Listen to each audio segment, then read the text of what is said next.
Welcome back to the Band Guide. I'm your band guy, Colin, and today I want to talk to you about using distortion for tone. And I'm not talking about guitar tone, I'm talking about tone like in the EQ sense, tone on any individual source, on your snare drum, on your vocals, on your keyboards, on your entire mix. You can use distortion to actually add extra tone to your sources, and it can be a really powerful tone shaper that can give you way more control and flexibility inside your mixes. Sometimes you can't get the sound that you want with just EQ, and this is something I did not understand for a long time. You can't add something that's not there. You can't bring out more of something that's not there. Distortion can help fill in that gap and can literally add information into your mix. So in today's video, what I want to do is explain the concept behind this so you can see how distortion is actually adding extra content to your mix and your individual sources. And then I want to show you an example so you can kind of hear what I'm talking about as well in a non-guitar example of what it means to add distortion to something. So first, let's just jump in and look at, here we have an EQ that is showing a sine wave. A sine wave is just a single frequency. It's a perfect sound at a single frequency. So you're just going to see it at one point right here. If we listen to it, it sounds like this. We don't need to listen to that, so we're not going to.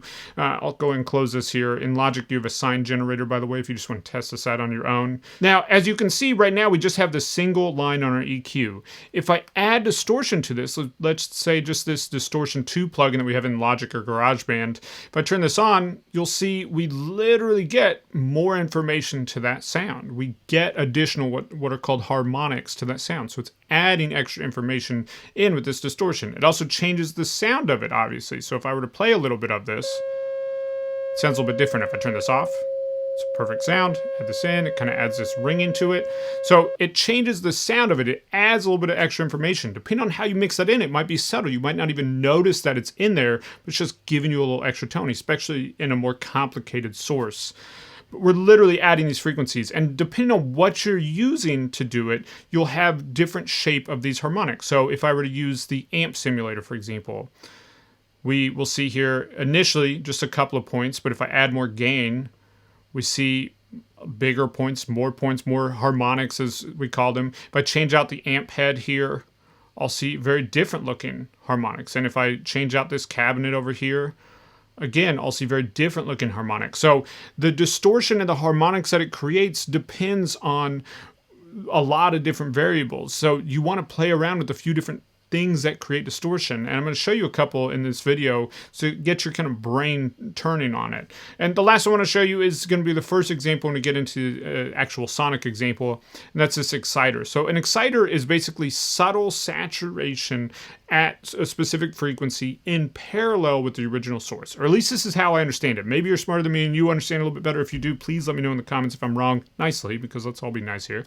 But this is the idea. So you have distortion added to your original source, and you can do it at a specific frequency. So here, around 2000 hertz, which is around here on an EQ, I am adding some harmonics, and we can see that subtly. So you can see that's not just at 2000 hertz, but it's distorting kind of in a curve around that area. So we get a little extra tone from it, a literal extra bump. And that's the way I'm currently using it on the source in the song that I'm mixing right now. We have this electric keyboard part. It sounds great. It's a Nord, and it currently sounds like this.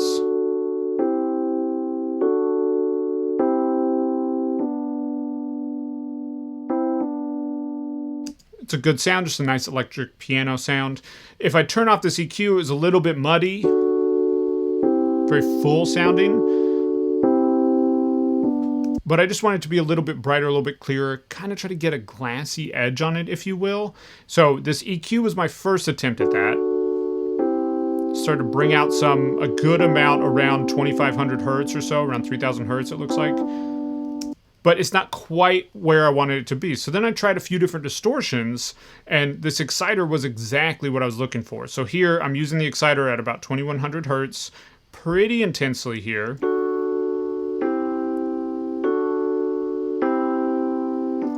And it's just exactly what I was looking for. It's so cool. So with this off, it sounds like this.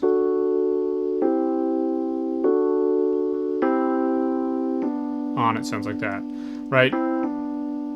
it's this kind of glassy tone. Now, there's a lot of different ways that you can use distortion. I'll use distortion on drums. I'll use distortion on vocals. I'll use distortion on just about everything in different ways. And I'll try a bunch of different distortions and I'll have a sense of how they work. So when I grab this electric piano sound, I know, okay, maybe I'm not looking for that kind. Maybe I'm looking for more of an organy sound. Well, maybe something like just this distortion plugin could be the trick for that. Not going to be right on everything, but that gives you kind of that organ sound almost. There's a lot of other tools we could use for that as well. An amp can be a really cool effect on a keyboard, right?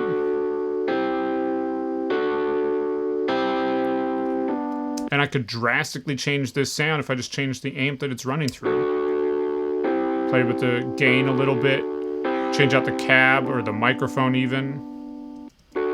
And just very quickly change the tone because of this distortion that we're adding to the source. So try out distortion on individual sources if you haven't already, and get familiar with the tools that add distortion in your mix, and then you can layer them in different ways. I just did a video the other day on how to make Logic drums sound real, and in the first video I used distortion to add more realness to the drums. A link to the video above here. It's amazing what just some distortion on drums can do. So if you haven't been using distortion in your mixes beyond just on basic guitar distortion, then definitely try it out. Before you go, I want to give you something though. If you're struggling to create a professional sounding mix, I've put together something to help you with that. I put together a 6-step checklist that just walks through the 6 steps that all professional mixes have and how you can do them no matter where it is you're making music, whether it's in Logic or GarageBand or wherever. You can create professional sounding music with what you already have. There's 6 steps that all professional mixes have, and you can do them wherever it is that you're working. It's completely free from link in the description below. It's just my 6-step checklist to a pro mix, so be sure to grab it. It's really going to help you out. It's already helped out thousands of people. So go ahead and grab that. And I would also love to hear from you before you go. Have you been using distortion in your mixes in ways other than just guitar tone? Let me know in the comments below. And if not, let me know if you're going to try it. If this video was helpful, be sure to like, comment, subscribe, and I'll see you next week with another video. One thing at a time.